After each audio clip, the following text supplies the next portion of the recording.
Praise the lord. దేవుని ఘనమైనటువంటి శక్తి కలిగిన నామమున ఈ రోజున దేవుని వాక్యములకు ప్రతి ఒక్కరికి మన దేవుని పేరట ప్రైజ్ ద లార్డ్ వందనాలు.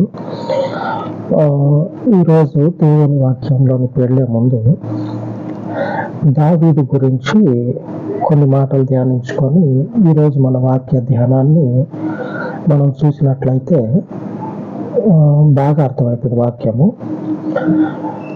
సౌలుకున్నటువంటి ఇబ్బందిని బట్టి దావీదు సౌలు దగ్గరకు వస్తాడు.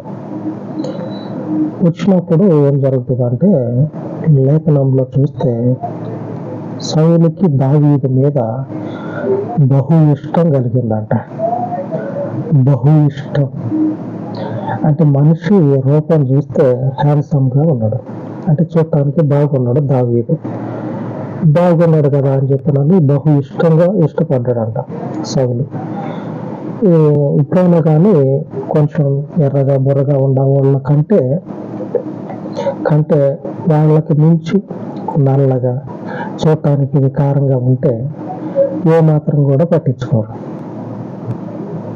తెల్లగా ఉన్న వాళ్ళకంటే నల్లగా ఉన్న వాళ్ళని చూడటానికి ఏమాత్రం కూడా బాగోరు అని అనుకున్న వాళ్ళని పెద్ద పట్టించుకోరు, విలువ ఇయ్యరు. వాళ్ళకి ఇయ్యరు, అంతే. నేను చూసా, నా కళ్ళతో నేను చూసా కాబట్టి చెప్తా ఉన్నా. కొంచెం ఎర్రగా బుర్రగా ఉంటే వాళ్ళకి విలువ ఇస్తారు. విలువ ఇవ్వని పరిస్థితుల్లో కూడా వాళ్ళకి విలువ ఇస్తారు. అట్లా ఉంటారు మనుషులు.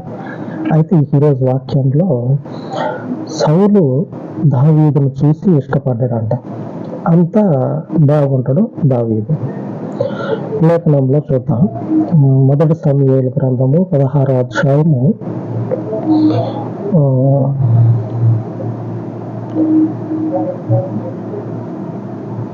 21వ వచనంలో ఉంది. దావీదు సౌలు దగ్గరకు వచ్చి అతని ఎదుట నిలువబడగా అతని యందు సౌలునకు బహు ఇష్టము పుట్టెను.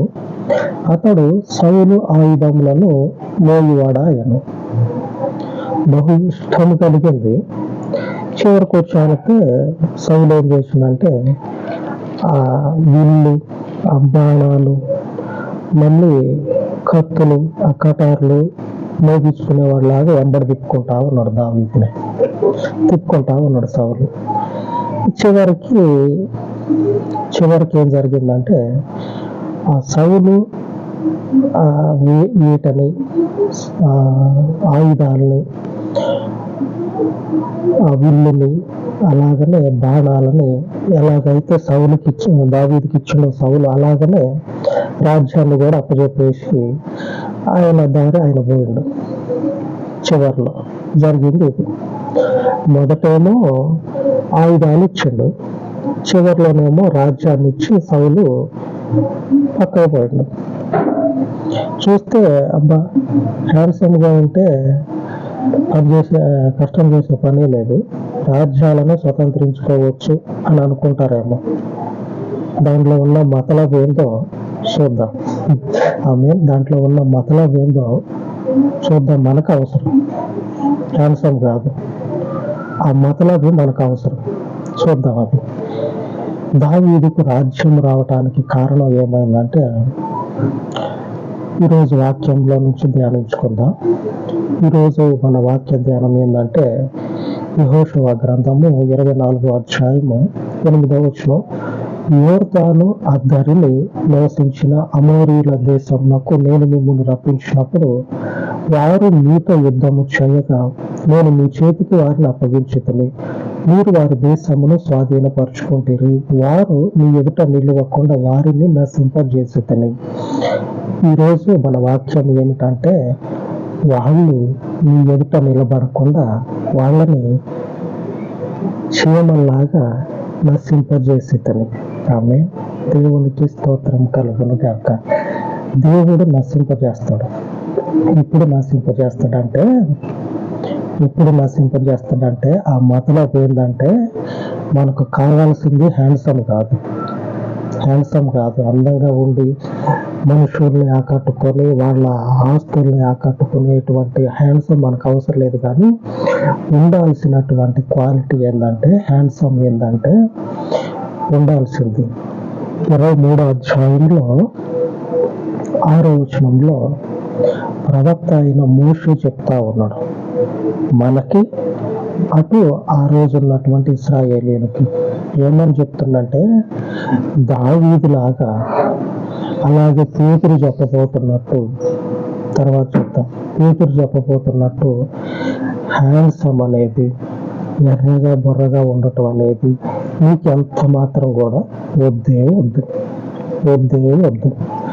ఏం కావాలంటే 6వ వచనంలో, కాబట్టి మీరు మోషే ధర్మశాస్త్ర గ్రంథంలో రాయబడినదంతటిని గైకొని అనుసరించుటకు మనస్సు దృఢము చేసుకొని ఎడమకు గాని కుడికి గాని దాని నుండి తొలగిపోకుండా ఉంటే మనుషులను స్వాధీనం చేసుకోవటమే కాక వాళ్ళ రాజ్యాలను స్వాధీనము చేసుకునేటువంటి స్థితిని, అంతటి పరిస్థితులను దేవుడు ఆయన యందు కుడికి ఎడమకి తొలగినటువంటి హృదయాన్ని దృఢము చేసుకుని ఆయన యొక్క ఆజ్ఞలని నడిచేటువంటి స్థితిని, పరిస్థితిని ఎవరైతే కలిగి ఉంటారో వాళ్ళకి దేవుడు మనుషులతో పాటు వాళ్ళ రాజ్యాన్ని అప్పగిస్తాడు. దావీదుకి అప్పగించినట్లు.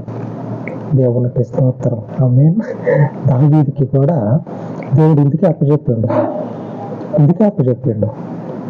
ఎందుకంటే దావీదు హృదయము తండ్రి, తల్లి, అటు పక్కన అన్నదమ్ములు, అటు పక్కన భార్య, అటు పక్కన సొంత కొడుకులు, వీళ్ళెవరిని లెక్క చేయడు దావీదు. వీళ్ళనెవరిని లెక్క చేయడు. మొదటిగా ఆయన కళ్ళ ముందు అరిచేయి కూడా ఉండదు, దేవుడు ఉంటాడు. మన కళ్ళ ముందు ఏముంది? చూస్తే అరిచేయి ఉంటుంది, లేదా మనకి కడుపులో ఏదైతే తీపి ఉంటుందో, దేని మీద అయితే తీపి ఉంటుందో అది ఉంటుంది. కానీ దావీదుకి దేవుడు ఉంటాడు. ఈ కడుపులో తీపి ఏమున్నది? పిల్లల, భార్య, తల్లిదండ్రుల తీపి ఉంటుంది కదా, అది కాదు. దావీదుకి ఏంటిదంటే తీపి దేవుని రూపము, దేవుని శాసనాలు. ఈ శాసనాలు దావీదు కళ్ళ ముందు ఎప్పుడూ ఉంటాయి. ఇది తప్పించి ఇంకొకటి ఏది కూడా దావీదు రానియ్యాల. అందుకే ఏమైందంటే దావీదు దేవుని చేత ఆశీర్వదించబడ్డాడు. ఒకసారి ఆలోచన చేయండి. నామమాత్రంగా, నిమిత్త మాత్రుడుగా సౌలు దగ్గర కొలువు కుదురుకున్నాడు. నిమిత్త మాత్రుడుగా ఉండి నాదేందిలే ఒకరోజు సెలవు పెడితే, జీతం తగ్గితే ఇంట్లో ఏమంటారు? ఆడ గొర్రెలు కాసేటప్పుడే లెక్క చెప్పకపోతే వీపు పెళ్ళమని మోగించేటోళ్ళు, పెళ్ళి నా వీపు మోగించేటోళ్ళు ఇంట్లో. ఇప్పుడు జీతం ఒక్క రూపాయి తగ్గినా సరే ఇంట్లో వీపు విమానం మాత్రం మోగిస్తారని భయంతో బతికిండు దావీదు. ఆ నిమిత్త మాత్రుడికి అదే రాజ్యము ఎలాగ అప్పగించబడ్డది ఎలాగా అంటే, పేతురు చెప్తా ఉన్నట్లు మన రూపాలు మనకి దేవుడుగా, అలాగనే మనల్ని శాసించేదిగా ఉండకూడదు. ఒక్కొక్కళ్ళు వాళ్ళకున్నటువంటి రూపాన్ని చూసి మురిసిపోతూ ఉంటారు. అది మనల్ని శాసించకూడదు, మనల్ని ఆజ్ఞాపించకూడదు, మనల్ని వాటికి బానిసగా చేసుకోకూడదు.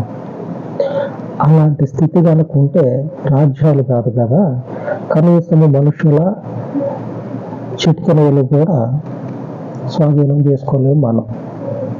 ఇప్పుడు అదే స్థితి కనుకుంటే తక్షణమే విడిచిపెట్టి హృదయాన్ని దృఢంగా చేసుకొని దేవుని లేఖనాలు, శాసనాలని హృదయంలో నిలుపుకుంటే స్వాధీనం చేసుకోవచ్చు. బలవంతుల బలాన్ని, వాళ్ళ రాజ్యాలను స్వాధీనం చేసుకోవచ్చు. స్వాధీనపరిచేది దేవుడు. అందుకే ఇశ్రాయేలుతో అంటా ఉన్నాడు, వారు మీ ఎదుట నిలబడకుండా నశింపజేసితని. 24:8. ఆమేన్. యెహోషువ గ్రంథం 24వ అధ్యాయము 8వ వచనం. వారు మీ ఎదుట నశించిపోవాలంటే, విర్రవీగేటువంటి బలవంతులు ఎవడైనా సరే దేవుని చేత నశించిపోవాలంటే, మన రూపం అనేది మనకి అలంకారంగా వద్దు, కానీ మోషే చెప్పినట్లు, పేతురు చెప్పినట్లు జీవిద్దాం. 1 పేతురు గ్రంథము 3వ అధ్యాయము 4వ వచనంలో రాయబడి ఉన్నది. ఏమని రాయబడి ఉన్నదంటే, సాధువైనట్టు, మృదువైనట్టు,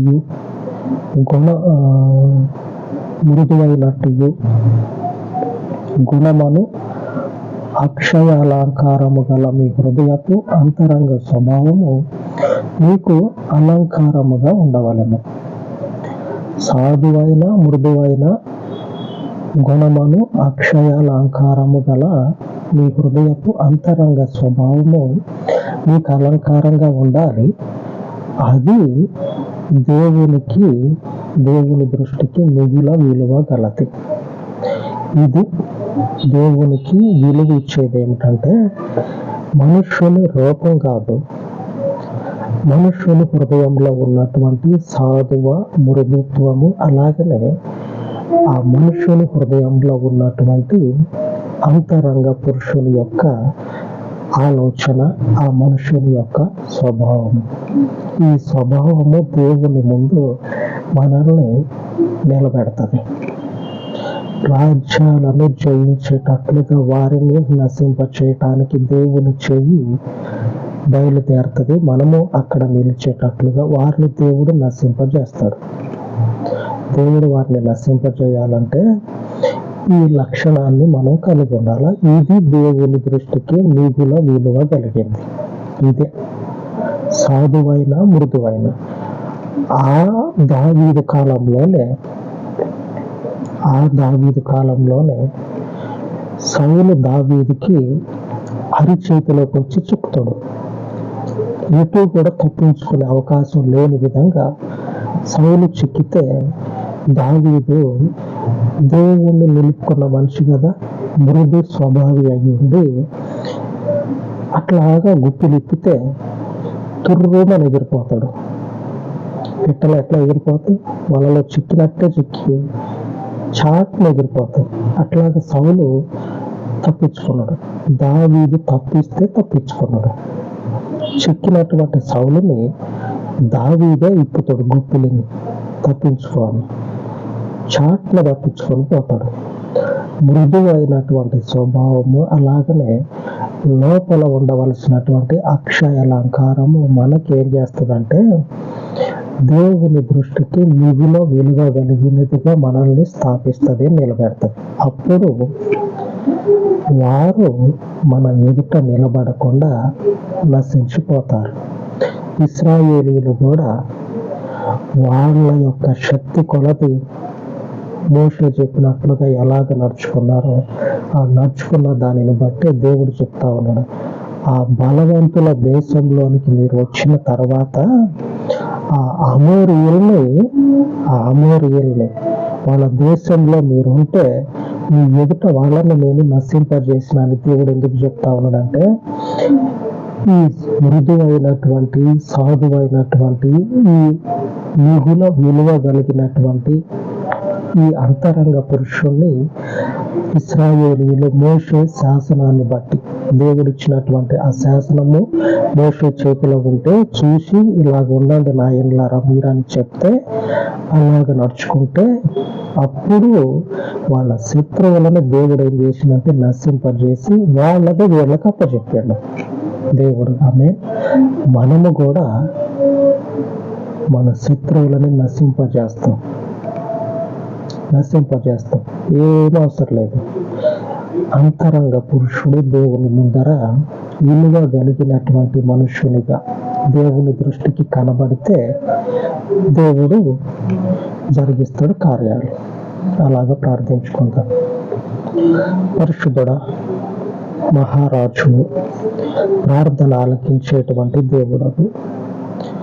లేఖనంలో చెప్పబడినట్లు అంతరంగ పురుషుడు తండ్రి మీ దృష్టికి మిగుల విలువ కలిగిన స్థితిలో నిలుచున్నట్లు మా స్థితిని, పరిస్థితిని చక్కదిద్ది మా ముందర నిలిచినటువంటి మీ శత్రువులను నశింపచేసే మీ శక్తికి మా అంతరంగ పురుషుని తండ్రి మీ ముందర విలువైనటువంటి స్థితిలో నిలుపుకొనిచ్చి ఉండగా నీవే నీ కృప చేత నీ దక్షిణ హస్తమును చాపి మా ముందర నిలిచిన నీ శత్రువులను నశింపచేయమని నీవు మాత్రమే సమర్థుడవు మా జీవితాలకు. కనుక కృప చూపించి మమ్మలను దర్శించండి, మమ్మలను బలముగా నీ మార్గంలో నిలవబెట్టండి. ఘనమైనటువంటి మీ నామములకు తండ్రి ఈ మనవులను నీ బిడ్డల యొక్క అయా జీవితాలలో ఉన్న మీ శత్రువులను నీకు అప్పచెప్తూ యేసు శక్తి కలిగిన నామంలో ప్రార్థించి వేడుకొని చూన్నాను తండ్రి. ఆమేన్, ఆమేన్. దేవుని కుడి చేతి బలము మనకు తోడయ్యుండును గాక. ఆమేన్, ఆమేన్.